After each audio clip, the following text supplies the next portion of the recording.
apologise, but we've got some good Wildrift going, so we'll be good. Absolutely, and I'm looking forward to hearing your child wailing into the Aether, as it were. I really hope he does not. That would be fantastic. Oh my goodness. Well, we had the bands going into this draft were Lee Sin, Oriana Gragas, and Wukong.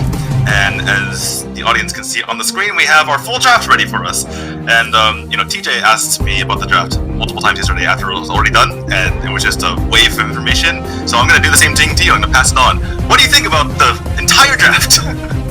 The entire draft. Well, I'm very, very surprised at Aether Rift, because we're watching Aether Rift's point of view, and I'm going to butcher this name, but Chakaimook. Yeah, I go with Chakaimook. They were. Yeah, we're just going to go with Chakaimook, I think. They didn't pick Evelynn first, which is really interesting. I've always considered Evelynn a first pick ban in Wildrift right now. There are ways you can counter Evelynn mid, but she is incredibly oppressive, and it also derails a lot of your game plans if you sort of don't end up banning Evelynn mid. So I'm a little bit concerned for Chakaimook in that sense, because they don't have the Evelynn. Aurelion Sol has got good wave shove, but not a good level 1 wave shove. You know, Evelynn will outshove Aurelion Sol level 1, and so they're going to have to play a very careful game. Looks like they're actually rotating their support to mid to counteract this. This is one thing that you can do with Evelynn mid. You just kind of bring your support level 1, and you can already see that's putting a bit of a spanner in the works here for Aether Rift. Yeah, exactly. Shoutouts to our Kaisa for allowing us to see that. We're obviously on the Chakaimook POV, as you can see in the bottom left of our screen, to be easier for our viewers to see that out. And we do actually, okay, there was actually a kill onto the Aurelion Sol here. So first blood does go over to the Aether Rift. I want to talk about, for a little bit here, the switch up in the lanes here, as we have the Camille up top Camille's in a normal lane, but we have Kaisa and potentially the support as well, joining her in this Baron lane, and then we have a 2v1 on the bottom in the Dragon lane.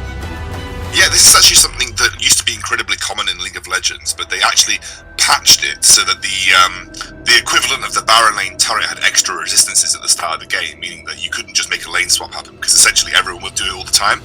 In Wild Rift, there are no penalties for switching your bot lane up to the Baron lane. It looks like, though, they had enough of that, and they actually just want to go back down towards the Dragon lane, which is really interesting. My guess is that if they're not able to get a significant advantage by making the switch up and up to the Baron lane, then they want to make that switch happen, because obviously you've got a Shyvana. You want to keep your bot lane on the side of the map where the Shyvana is able to get to that dragon and at least contest it for the first dragon of the game. Looks like they went for a tower dive, though. We actually got the kill, though, D2. Yeah, I mean, we're unfortunately just looking at little dots on the mini-map here, but seems like it's a 2-4-2 over on that top side lane, the Dragon lane, as it were. Still going on, actually. And thanks again for this, Camille, for giving us the POV at the last second there, Aurelion Sol being the last to go down. And we have a 4v2 in kills overall, and a 3v2 in that fight. Yeah, it was actually crazy. They went for a tower dive because they made a late transition swap. I never understand what goes through teams' minds when they decide to initiate a lane swap, but then only to switch back just like a few seconds later, because the only thing that you get by switching back is a loss in experience and gold to the enemy bot lane. And again, the only reason that I can think that would happen is because you have a Shyvana and you want your strong duo lane that needs to be there for a neutral objective take. You want them to be on the side of the map that the dragon is on, because Shyvana needs to take that first dragon, or ideally any dragons. So that's the only reason I can think that they made that happen, but they did initiate the lane swap back, so that's interesting to me. I have a much simpler explanation, I think. I think they thought that Aether Rift was going to switch, and so they'd kind of just that they would, and then they just went like, oh, okay, never mind. So yeah, I think they just switched back and they realized that didn't happen. So I don't know. We'll see. Well, while we were talking, it looks like Aurelion Sol goes down once again, and that means it's a 5v2 for Aether Rift right now, looking very good for our Philippine. Yeah, and obviously, so when you've got an Evelynn mid and you're able to shut down an Aurelion Sol, like Aurelion Sol is a pick that actually has, like, beyond like the early levels, actually has a good kind of like, I guess, matchup into Evelynn, because you're able to make roams happen at a similar speed. Like you're able to use your, I don't even know what the skill's called, but your third ability, where you're essentially like run across the map. You're able to follow Evelynn at a relatively quick pace, which is good, because Evelynn's main strength is that she can roam from mid lane, especially post level 5, and just get around vision and go and impact the lanes as much as possible. So Aurelion Sol, as soon as he realises that something's missing, or he sees an Evelynn appear on the map, he can instantly reply. The problem is when you fall this far behind, you're not going to have the same impact that the Evelynn has, which is Yeah, you mentioned the fact that they tried to kind of counteract the strength of the Evelyn early game by having the support rotate over, but looks like that just hasn't worked for them, and the Evelyn's kind of running rampant at the moment as we do have a fight gearing up here around this Drake. It looks like members of Aether are coming in. Ult comes out from the Brawl, but he's going to be super low on health. The ult comes out from the Misfortune as well, and just so much damage coming onto the members of Chakaimook here. Everyone falling down. Only Evelyn has died for Aether. It looks like it's going to be... wait. I'm actually confused. Okay, it was 4-4-1 in the end there in favor of Aether. So yet another dominating team fight. Yeah, that was an interesting play. Like, obviously with Shyvana, like, you gain bonuses by taking dragons. So when you have a Shyvana on your team, you want to be able to take a dragon, she takes them really quickly. You just jump in, do the dragon, and try and get out as quickly as possible. But they didn't have the vision control in the enemy jungle to say that was a safe play to make. Like, they didn't have any vision control in the blue side jungle. They had no idea where the majority of the Aether members were. And you're playing into a team that already has taken massive advantages versus you. You sort of across the map. Like, they've already beaten you in skirmishes, they've already got a very fed Evelyn, they've already got a bot lane that has managed to dive yours and put your Kai'Sa behind. It was essentially a kind of a risky play. I guess they were hoping to sneak it because they saw some back timers and they were like, oh, well, maybe these guys are back, they're not going to get back in time. But you know, you'd be surprised how easy it is to move across the map in Wildrift early on. It's such a small map compared to PC, and so even if someone backs, they're going to be able to respond to an objective relatively quickly, and that's what happened there. Yeah, I couldn't agree more. I think that we saw this with the team yesterday too. The more experienced team, or just the teams that, you know, fared better, were the ones who always had vision, always were, you know, kind of maybe poking at the dragon, but only doing it when it was safe, and usually kind of baiting it to the other team, in a sense, right? When the other team was taking it unsafely, they would come in and try to punish that, and certainly there wasn't enough there to kind of sneak it. Perhaps they could have brought all 5, for something like that, but looks like there's going to be a dive onto this turret at the moment, and Akali is not long for this world. Ult coming out from the Camille to secure that kill, and it looks like Aether Rift is just leaning on Chakaimook, trying to further their advantage here. Yeah, and I think the 4v1 tower dive versus Akali, easy to pull off as well. You know, Akali's very slippery, but versus a Camille ultimate, she's confined to a certain area, so you just throw the ultimate on Akali, she can't escape, easy enough to get the kill on the tower dive, and that's allowed them to set up for the objective. This is very classic play from Aether Rift. You group up, you tower dive with the advantage that you've got, you're able to roam as a death squad, and then once you get that advantage on whichever side of the map that you go for the tower dive for, you take that neutral objective.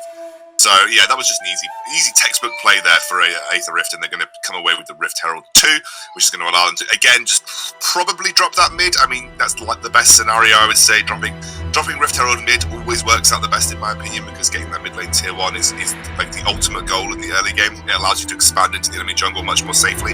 So that's what I would be hoping Aether Rift aim for, but again, it can also be used as this distraction for the next dragon. Like, you can drop it in the Baron lane and create some pressure there, which creates a push on one side of the map that's furthest away from the dragons. So they've got options to sort of play with when it comes to using that Rift.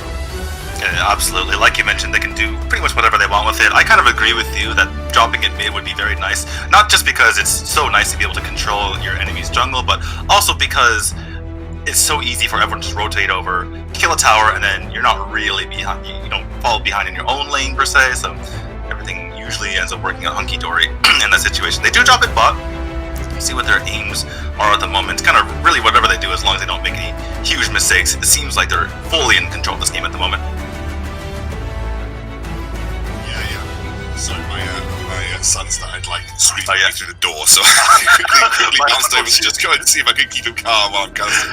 Yeah, dropping it in that lane is the most sensible in my opinion, I think, because it creates the pressure away from the dragon, which you want to set up for. Obviously dropping mid would be great if you had the opportunity, but I guess they just didn't feel confident enough to push onto that tower. But this now means that Akali has got to respond to the Rift Herald, and with dragon spawning in 3 seconds, it should be a good way to deny that second dragon option.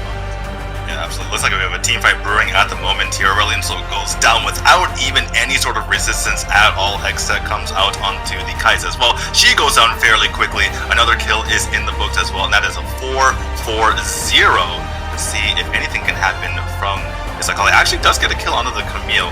Not sure she can get any more. Oh, from the back comes the Misfortune. Sneaky play. Uses the GA, so she's going to be perfectly fine. That is an ace in return for only 1 kill on the other side. Yeah, that seemed like a. So I was listening to you as I was trying to get Rupert sorted out. It was a pretty easy setup here. Again, Akali not being part of the fight. You've got great engage coming through from the Camille. Also with the Alistair, you have that ability to make the headbutt pulve combos happen. Yes, and okay, Akali got a kill back, very good. But again, as you said, complete trade ace. They're going to be able to get that dragon, deny another dragon from Shyvana.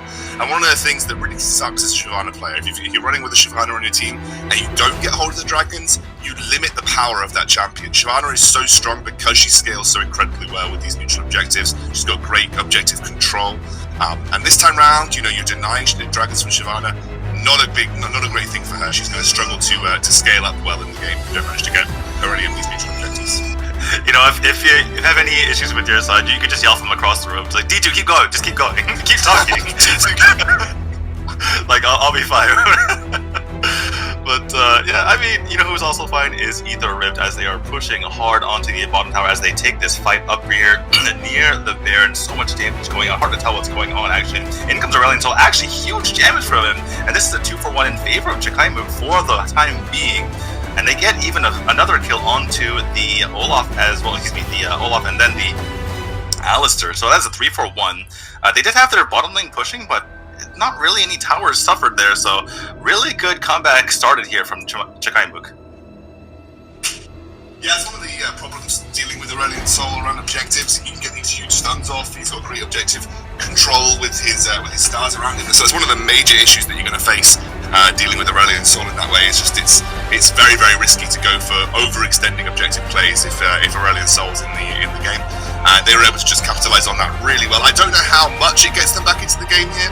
I think they're going to have to make a couple more of those kind of plays happen, but unfortunately, it's not the kind of I think advantage that you want to be giving away if you're Aether Rift versus better teams. They might be able to use this and exploit it and try and go for something, but we'll see. I still think the Aether Rift composition functions better in a team fight overall. I mean, you just have the Alistair Misfortune combo. Misfortune is so strong because bullet time deals a ridiculous amount of damage. You've got another engage. Yeah, exactly. Camille jumps in over the wall, gets the head stick down, and down goes the BRAWL. That is a huge deal. You might think it's not that big of a deal because he's a support, but he is the one big beefy guy in the front that's keeping the rest of the team from getting jumped upon. I think there might be a Baron situation right here, Leia. We switch over to the Aether. They're going to try to take this, going to sneak in as quickly as possible, but in comes the Aurelion Sol. Can he get anything done? No, he's going to get chased away by the Camille. They're going to finish off, and they do manage to take down the Baron. That is absolutely huge. Good timing on the smite there, the jump onto the Kaisa. She has a GA. My letters are backwards. She does manage to get away, but that is a 3-4-0 and the Baron, so this game seems like it's on its last legs.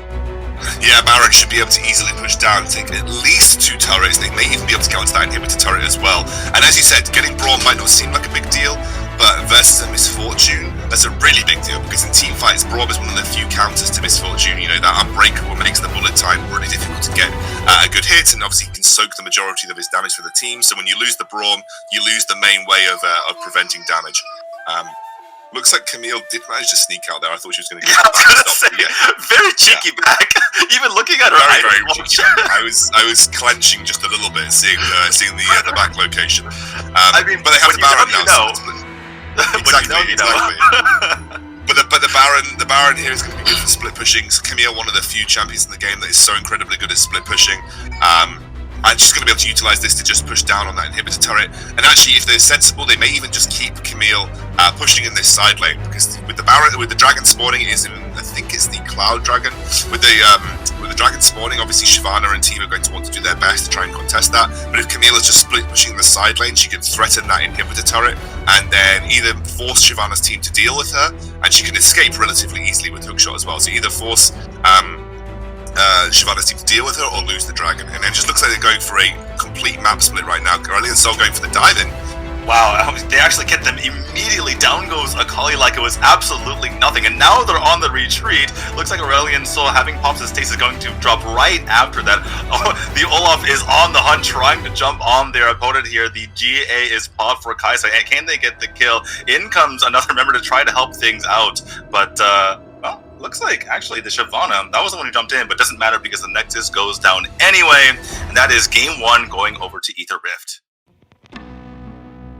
Alright, we're getting actually right into game number 2 here. Our players completely jumped the gun for the second time in a row. Us casters are very, very mad at them, but regardless, we are into the game already. And just to name our players, we have Kennen, Kaita, Aurelion Sol, Alistair, and Shyvana on one side with Misfortune, Braum, Oriana, Xinjiao, and Camille facing them. So a similar composition coming out from, I think it's Chakaimook? Yeah, Chakaimook. So similar composition they're in with what I know Dave called the double dragon composition. I get on the double dragon. I'm taking credit. no, you're taking credit. Okay, yeah. That's true. I'll take that. I actually like Shyvana. I think she's a really strong jungler right now. She's got great objective control, but you need to pair her with people that can help her take that first dragon in the game. You need to pair her with people that can kind of help make that happen. It looks like they went for a red side invade here, and they're actually going to even continue to pressure her out on her blue buff. This is absolute devastation for Aether. Yeah, they're really putting the pressure on, and you can see the work that Camille is doing, using her ability to hop over hindrances and get over that quickly, just basically pre-planned here. And we have just a message to producer Dave here. It's a very, very blurry stream, so it's kind of hard to tell what is going on. But it looks like Xinjiao was kind of in the area as well, got extremely low. Now a full-on team fight is starting up here. Kennen does go down. They're going to turn their attention to another blurry member. Looks like Shyvana went down as well, and they're finally going to be able to take this blue buff, and that is a 2-0 in favor of Aether already. I mean, they just double buffed Shyvana. One of the strengths that Shyvana has is she's incredibly quick at clearing the jungle. Like, she's got a very, very quick jungle clear compared to most other junglers, so she's able to just cycle through the camps, get her level 5 as quickly as possible. But if you can do this to her, you're going to put her massively behind. And it might even be the case that by the time the first dragon pops up, she'll be so far behind Xinjiao that she might not even be able to compete for it. So Aether Rift, utilizing early vision control on the blue side jungle and making a very strong early invade on the red side jungle here, have massively put Shyvana behind in this situation as well. Aether Rift looking incredible. Oh, they're going to just tower dive Aurelion Sol. That is just me. Honestly, stop no it, prisoners. Goodness. I know, no prisoners. Bloody hell. Oh my goodness, they're not letting get away with anything. I really like it though, because I feel like at the Aether Rift, I feel like they're practicing right now, right? Yeah, they're testing their limits to see what they can get away with, because when they start going against super strong teams, particularly in this tournament, they're gonna have to make these kinds of plays where, you just gotta take risks and hope it pays off. And they feel very, very confident, obviously, in their abilities to beat Chakaimook, and kind of just taking these extra risks just to see what they can get away with. Yeah, I'm wondering where Chakaimook go from here, because one of the things that their composition plays to is they've got an incredibly strong teamfight composition, a great AoE teamfight composition as well. You have the Aurelion Sol with the Kennen combo, like Kennen ults, Aurelion Sol gets a huge amount of damage off, can potentially combo with the stun. Kai'Sa's got a lot of damage in the area as well as Shyvana being strong in that regards. I know there's a bit of engage going down here at the bot lane, but I don't think it's going to amount to a huge much, or at least it shouldn't have done if Alistair had turned around. But it doesn't matter. It looks like they're going to get an engage coming back from Xinjiao here, and this should be a cleanup here for Aether Rift. Yeah, they do get 2 return kills in that situation. A little bit of an overextension in comes the Hextech as well from the Camille, and the Kaisa actually seems like she might be able to get away. And Shyvana has to even pop her ultimate just to escape from that situation. So things go from bad to worse. Seems like, it's a decent engage coming out from the Chakaimook side, but unfortunately it turns out extremely bad for them. And what is Aurelion Sol doing, trying desperately to hold onto that tower? He should have known it's going to go down anyway, and they lose yet another member. I believe this is 6-1. Apologies, guys. Excalibur and I are looking at a screen that's very, very blurry.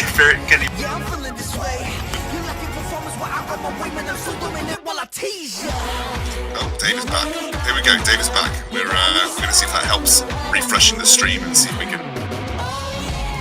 Looks a little bit better. Thank you, producer. Oh, he's gone back. But it's fine. We'll do our best. We're experienced Wildrift commentators. We can kind of see what's going on the map. It looks like Dragon has been started, or it might be Rift Herald. I can't see because of the symbols. Maybe it's Rift Herald here. Yeah, it looks like Dragon. They took Dragon, so that denies that first Dragon from Shyvana. And they're actually even going to go for Kennen catches them out here. Yeah, Kennen jumps in, gets a huge ult off, bunch of damage coming out. It seems like the side of Aether Rift is getting pushed back, but they're going to try to hold strong and get some return kills in the meantime. They're pushing into Chakaimook territory.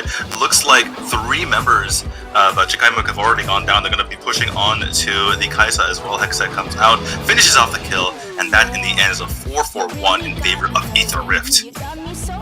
Yeah, and I talked a little bit about the team fight being strong from Chakaimook. Well, the team fight isn't bad either from Aether Rift. I mean, you have the Xin Zhao Orianna combo.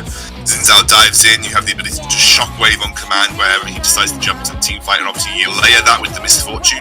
One of the combos that we saw on the first day was what we like to call the Death Bolt composition, which is basically Jarvan with Orianna and Misfortune. But Xin Zhao can set that shockwave bullet time combination up really well in his own right too. Plus Xin Zhao, very, very strong early jungler. You don't see much of him since he got nerfed. Really, from the outset of the beta, I think Xin Zhao was one of the first nerfs that came through in Wildrift since release. So you haven't really seen much of him since then, but he is still a strong early jungler. He still has the ability to skirmish relatively easily, and can still set up team fights really nicely. He's got a very consistent engage. So comparing that with the likes of an Orianna, who can set up team fights in her own right, and that bullet time being layered over by Misfortune, you've got a very oppressive and very good zone control fight. We have something going on in the mid lane though. It looks like Aurelion Sol's already gone down. Yeah, earlier it looks like Kennen had already gone down, even though Camille was kind of doing her own thing in that lane. They took 2 more down, can't really tell who that was. They're jumping into the tower to get 1 more. Shyvana goes down there, and this is just turning into an absolute disaster. Orianna gets yet another kill. Looks like Kennen revived and came back and just immediately just hinted into the opponent. So things looking pretty terrible for Chakaimook here as Aether just steps on the gas and starts putting this game away. Yeah, I mean, they're going to tip Rift Herald here. They're going to then also just deny more buffs from the Shyvana. Just looking good early game, honestly. And again, Chakaimook just not able to keep pace with the kind of the aggression of Aether Rift. Aether Rift just like constantly in the enemy's face. I mean, they've really put the foot on from the very, very start, and I just don't see a way that Chakaimook can come back in, because one of the things that we talked about was the scaling aspects of these 2 teams previously. When you've got a Kai'Sa and a Aurelion Sol, these are both scaling champions. It's just more people are dead here. I think it was Kai'Sa that went down. I can't quite tell, but I definitely know that Aurelion Sol's going to drop under his own tower here as well. One of the things that you have to, I mean, there's just some sort of crazy team fight going on right now, and it definitely looks like Aether Rift's winning it. I don't envy you, D2, because I haven't got a clue who's getting engaged on. I think that might have been Alistair that died. All I know is that Camille is on a rampage. She's just running around, galloping around the map, and just whenever she sees a champion, she's like, "Yeah, you're dead. I'm sorry. I'm just gonna, gallantly gallop over to you and kill you, and there's nothing you can do about it." They're actually even pushing on this inhibitor turret. You know what's kind of funny? Okay, I'll hold that thought.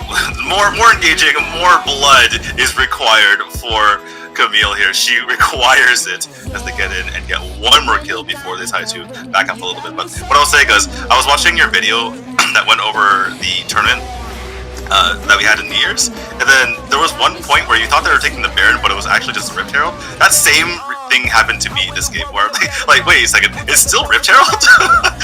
It just feels like so much happened in this game. It just feels like the game should be that much later, because it has been so dominant from Aether Rift, and I definitely felt the same way. And I've also because I'm just so used to like I just assumed that because they've been so dominant and where they were on the map, I was like, this is going to be like Baron already, right? But no, the Aether Rift very, very good at pushing advantages before like even the Rift Herald is spawned. That's one of the problems that I think the Chakaimook composition has, and I think it's actually one of the things that I think is difficult to make work in Wildrift in general, is that your gold income is much higher on Wildrift, so you can play later game scaling champions relatively easily, because you're going to hit the item spikes that you need within a certain time frame.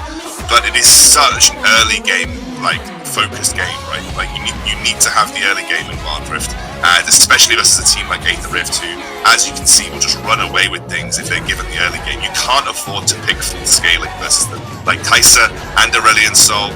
Even though Kennen does have some early game, I just don't think that you can pick full scaling versus Aether Rift and get away with it, because they will just punish you so hard. I'm just having such a good time watching this. It's like this Minecraft stream because I know we Camille running around, and then everything she gets near you see this like red bar just deplete. I'm like, okay, she just killed someone else or helped kill someone else. It's kind of hilarious. But what was I gonna say? I was gonna. Anyway, sorry. Go ahead. I just completely lost my train of thought. But this is. No, do you know what? It's fine. I'm also getting slightly distracted by Minecraft Wildrift right now. But yeah, no, I think the problem is that I think one of the problems that you're seeing versus Aether Rift is you can't afford to take things that take a little bit of time to come online because Aether Rift go hard from the very get-go. Like they go in from level 1, and you can't afford to take things like Kai'Sa and Aurelion Sol that need items to be good. Yeah, that was what I was going to talk about, because it just seems like by picking up a Shyvana, you're really relying on that early engage advantage in order to kind of push it right and snowball the game. And it seems like, because they can't really fight properly at all, they just given all the scaling to their opponents, and even just the misfortune just immediately just popped off. But again, we're seeing Camille just engage along with the rest of their team. Already 3 have gone. There's a 4th and the 5th, and that is a complete ace for literally 0 in return, and that just has to be game. Yeah, it's going to be close to game, if not game, at this point in time. I think when you pick a Shyvana, you have to pick it with a strong bot lane, because you especially on the dragon side of the map, you want to be contesting that first dragon relatively easily, and that's the problem you had here. Like you just didn't have a strong bot lane, like not a strong enough bot lane versus a Misfortune. Misfortune is just so incredibly good. They're going to take the game here, D2, easy 2-0 for Aether Rift. Like that was a speed run. That was a Wildrift best of 3 speed run right here.